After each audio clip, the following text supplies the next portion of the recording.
Kishilarning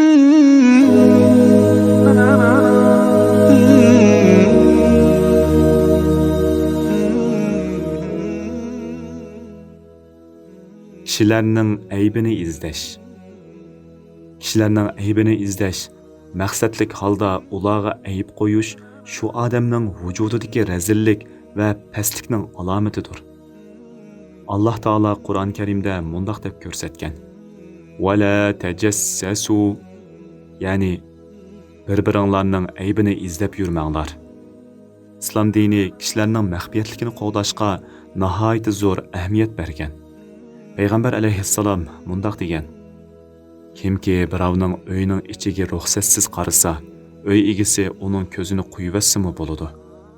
Islom dini kishilarning xususiy hayotidagi maxfiyatligini qo'g'dashni muqaddas biladi.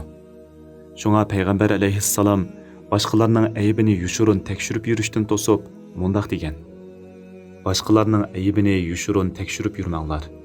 Kimki biror musulmonning aybini ochidi ekan, Allah uning aybini ochadi. Allah birining aybini ochsa, uni o'z uyida rasvo qiladi.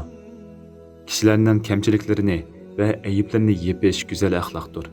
Payg'ambar alayhissalom: Kimki birovning aybini bilib turib yapsa, qiyomat kuni Allah uning aybini yopadi deb ko'rsatgan.